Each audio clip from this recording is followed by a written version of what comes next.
Hey YouTube, I just want to make a quick video about how I managed to get 5 hours of screen on time on my Nexus 5 running Android L or Android Lollipop 5.0. Let me just show you that I am running on my Nexus 5 Android version right here. And I also am running this AOSP ROM. Sorry about that. What this ROM does, it gives a few customization abilities. I'll make another video probably after this into what this ROM can do, but I'm just mainly focusing on about the battery life that I got on this ROM today. It was on a fresh battery cycle and everything. So yeah, this ROM gives the ability to also have any kernel that you want. Well, any kernel that's supportive to Android Lollipop, I should say. And with the kernel I am running, right, as you can see right here, it says Franco kernel. This is the latest one so far up to this day on Wednesday, November 19th. So the latest one is 68.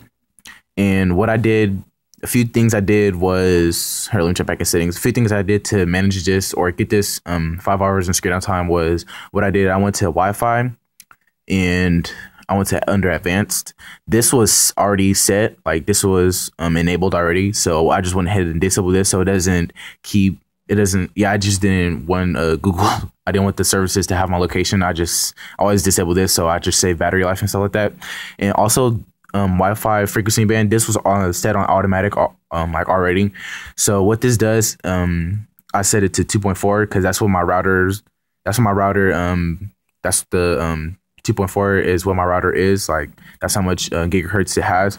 So I've disabled I enabled it to 2.4 because every time when you turn on your Wi-Fi, it fluctuates to finding if it's 5 gigahertz or if it's 2.4 gigahertz, and mine's just 2.4 gigahertz. So I just kept it at 2.4. And how you can tell, you could just click your Wi-Fi, and as you can see right here, it says 2.4 gigahertz. So whatever that says, if yours is 5.0, then go ahead and set 5 gigahertz. Mine's is 2.4, so I said 2.4.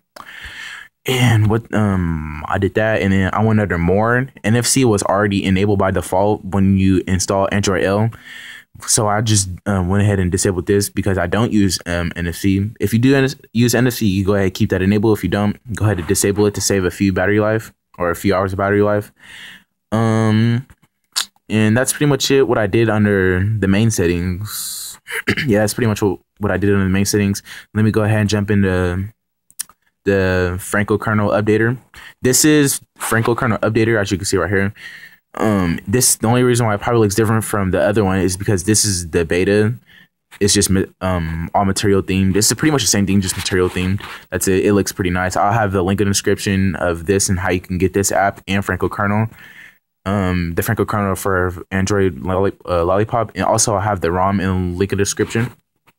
So let me jump into the kernel settings or the CPU settings.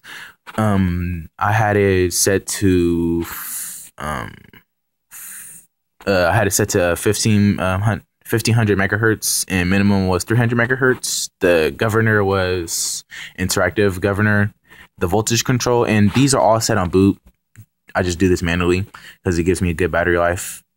Well, it gave me good battery life, so I set this under boot. And under voltage control, I only tweaked the ones from 1500 and below. I just clicked down on each one 4 times, I believe. Yeah, so this was probably about what, it was probably about 950 or 935. So I just clicked it about 4 times for each one. I was just tweaking the settings. This is my first time actually messing with the voltage control. So I just was playing with it, and around when I first flashed around, so I was just playing with it, the settings and whatnot, just to see what it could do and if it will affect the battery life or if it won't. So that's what I did under the kernel settings. And then I'll also show you proof that I did get 5 hours of screen on time. Oops. Sorry about that. I will show you how I did get 5 hours of screen on time running on the same thing. As you can see, it says 5 hours and 9 minutes and 43 seconds. As you can see, also right here, I had 1% left and 3 minutes left. And it was a steady, yeah, as you can see by the chart, it's a steady slope.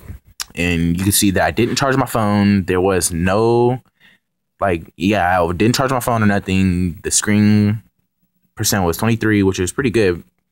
And all this is also proof how I was on the same ROM, the same kernel, the same kernel oops, sorry about that. I was on the same kernel number, the same build number. Everything's the same of what I just showed you in the beginning of the video. And that's pretty much what I did. And today when I used it, yeah, I was using my phone pretty heavily, which I was still surprised that I had 5 hours of screen on time. I was really shocked. This is my first time ever getting that much screen on time from a Nexus 5 ever, which I really am happy about that. So yeah, thanks for watching my video. Please subscribe because I am going to be coming out with more videos. I'm going to be coming out with more videos about mods and little things that you can do to your Nexus 5 to make it cool and stuff like that. And I am going to invest in a new camera so I can make more YouTube videos and stuff like that. So thanks for watching. Please subscribe and comment down below to give me a few extra tips what I can do to improve my videos, or just comment down below if I did good, or comment down below to if you guys tested out anything or have any extra tips that I can do and test out for myself to make the battery life, more better. Thank you, and see you guys later.